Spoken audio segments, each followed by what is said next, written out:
Hamza, the uncle of the Prophet ﷺ. The story of Hamza's conversion is one of the most strange stories of conversions ever. And it is narrated that Hamza was a well-known archer, he was a well-known hunter. He would go on long expeditions. So during one of these trips, it so happened that the Prophet ﷺ was in Mecca, and Abu Jahl met him close to the mountain of Safa. And Abu Jahl was in a foul mood that day for some reason. And he cursed him like he had never cursed him before. Verbally, he didn't touch him, he just kept on cursing him and his ancestors. And the Prophet ﷺ remained silent, not saying one word back, until Abu Jahl basically got tired and went on his way. And the women of the Banu Hashim got extremely insulted, because they don't care Muslim or non-Muslim, this is, you're insulting our tribe. So when Hamza returned, some of the women began to basically taunt him. What type of leader are you of the Banu Hashim when your own nephew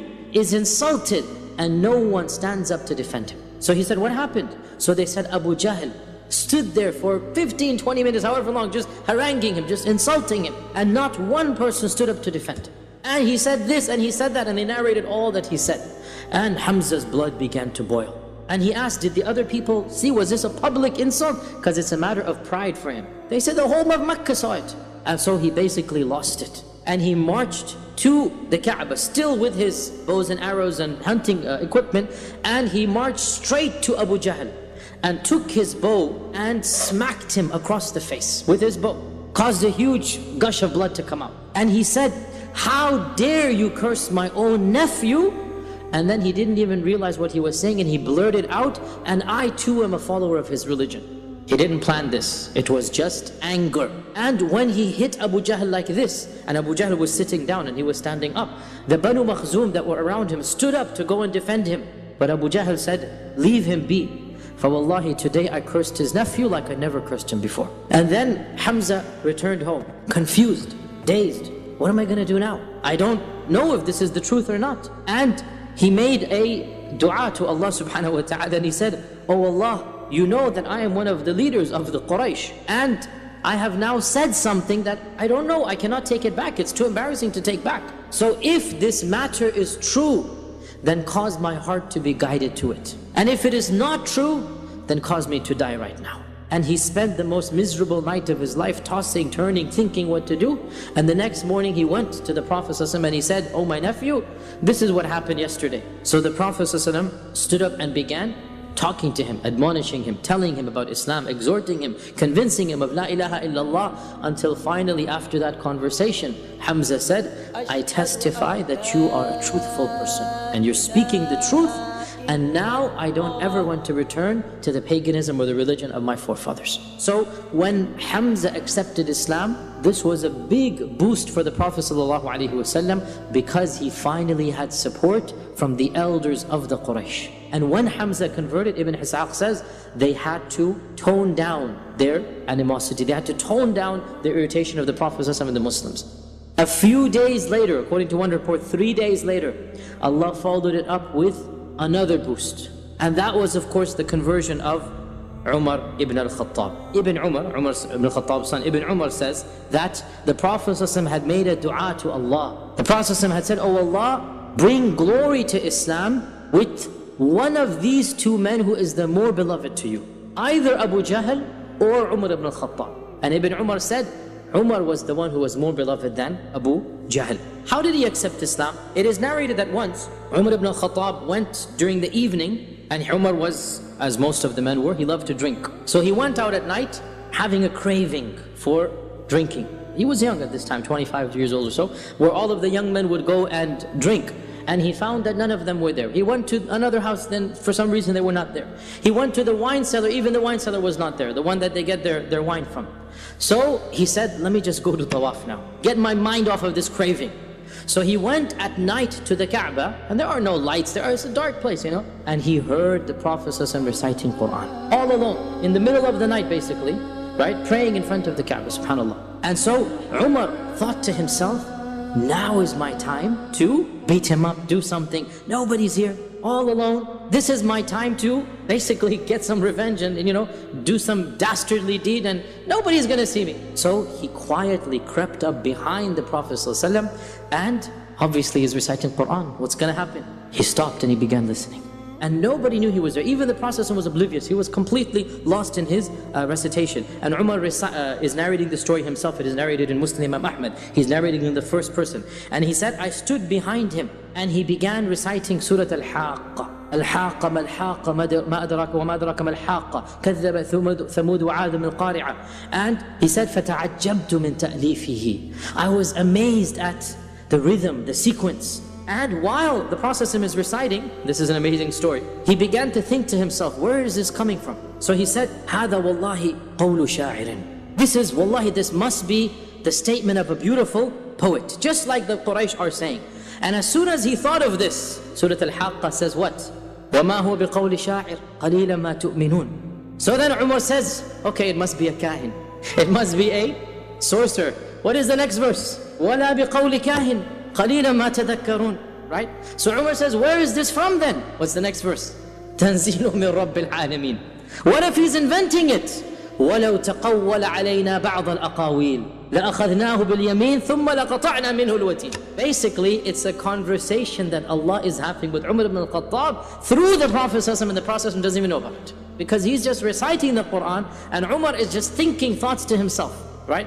What if this is a poet? This cannot be the poet. You have no thinking. You're not thinking through. Well, what if it's a kahin? It's not a kahin, don't you see? Well, where is this from? It's from Allah Azza wa Jal. تَنزِيلٌ مِّن رَبِّ الْعَالَمِينَ. What if he's inventing it? If he were to invent anything and ascribe it to us, we would hold him by the right hand and cut off his jugular vein. So basically, every doubt Umar is thinking, Surah Al-Haqqa is responding back to at that very time. And Umar ibn al-Khattab said, that was the first time Islam entered my heart and took over it. He didn't accept it. And he didn't do anything to the Prophet and he went back home. Then of course the famous story happened that all of you are familiar with, that one day the people of the Quraysh were sitting around and Umar was with them, and Abu Jahl once again began his tirade against the Prophet ﷺ. And Abu Jahl said, this man has done more to insult our fathers and gods than anybody else. He has cursed our religion. He has said that anybody who worships idols will be punished and going to hell. This means our forefathers. He is making fun of our forefathers. Who will finally rid us of this man? Abu Jahl says, by Allah, anybody who succeeds in doing it, I promise him 100 camels, red and black, the choicest colors. And I'll also add 100 uqiyya, pouches of silver. So Umar now got greedy. And so he went back home, he took his sword out, and he walked with an unsheathed sword, as you all know the story. And here, the riwayat of Ibn Ishaq and others say that a number of things stopped him along the way. And he heard voices with poetry, with eloquent Arabic, telling him that, what are you doing? This is just a man saying La ilaha illallah. So basically there seems to be some supernatural events happening, and he kept on ignoring and just not thinking about it. Until finally he passed by Nu'aym ibn Abdullah al-Nahham. And Nu'aym ibn Abdullah had just accepted Islam, but he had not told anybody about it. And he saw Umar with this anger, with walking with the sword up and down the streets of Mecca. And he says, where are you going? Umar, what happened? And so Umar ibn al-Khattab said that enough is enough. We have been cursed too long and our ancestors have been ridiculed. I'm now going to kill this man, Muhammad. So of course, Nu'aym panicked. And so Nu'aym said, have you lost your mind, O Umar?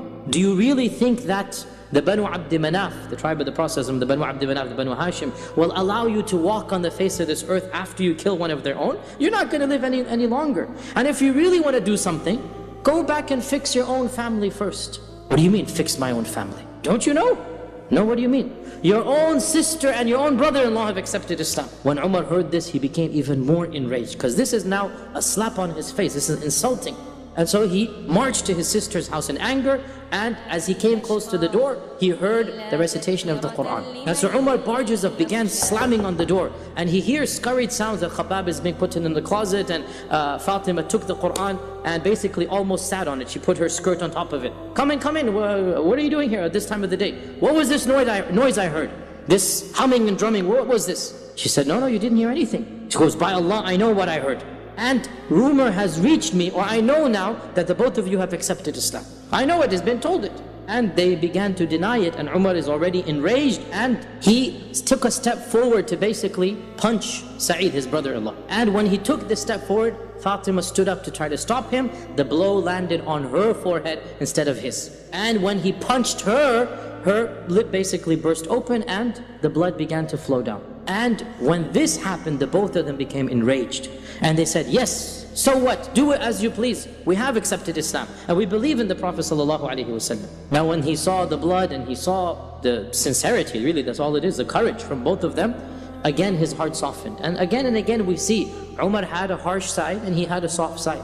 And so when he saw his sister bleeding, again he calmed down. And he said, let me see what you were reading. And his sister got worried that, what do you mean? We don't want to give, because the Quran needs to be respected. We don't want to give you the Quran. He goes, no, I swear, I am not going to do anything except read the book. And Umar was one of the few who could read and write. So she said, as you know, that you are a mushrik, you are a pagan, and you are not allowed to touch the Quran until you have purified yourself. And so Umar said, let me quickly take a ghusl. He went to the corner of the house where they took it, and he took a ghusl and he came back and he read Taha, as you know, and Islam then entered his heart and he knew that this was true. And so he asked Sa'id, where is the Prophet ﷺ now? And so Sa'id saw that his eyes had completely calmed down. He wants to convert. Where is the Prophet ﷺ? Sa'id said, he is in the house of Al-Arqam. So the Umar ibn al-Khattab then proceeded to Al-Arqam's house. The sword is still in his hand because he hasn't let go of it. And he goes to the house of Al-Arqam and he bangs on the door of Al-Arqam's house. One of the Sahaba stand up to go see who it is. And he looks through the holes of the door and he sees Umar with the sword. And he comes back in trembling. Says, Ya Rasulullah, Umar ibn al-Khattab is outside with a sword in his hand. And Hamza, of course, had just accepted Islam. He's in the room as well. So Hamza says, let him in. For if Allah wants good, he's going to accept Islam. And if Allah wants other than this, then the very sword that he's holding will be the end of him. And so some of the Sahaba went to the door, they opened it up, they escorted Umar, they held onto his arms, two people holding onto his arms, right? He's a big guy, and they escorted him to the Prophet ﷺ, and he sat down in front of the Prophet ﷺ. Ibn Ishaq says, the Prophet ﷺ held onto his collar and dragged him closer to himself and said, Ya ibn al-Khattab, what are you doing here? Why did you come here? The Prophet has no fear. And he says to him, for by Allah, if you continue in this path, Allah will destroy you with a punishment. And this was when Umar said, Ya Rasulullah, I came to accept Islam, believe in Allah and believe in you and testify in the truth. Here the Prophet himself said, Allahu Akbar, so loud that everybody in Al-Arqam's house knew that Umar had accepted Islam.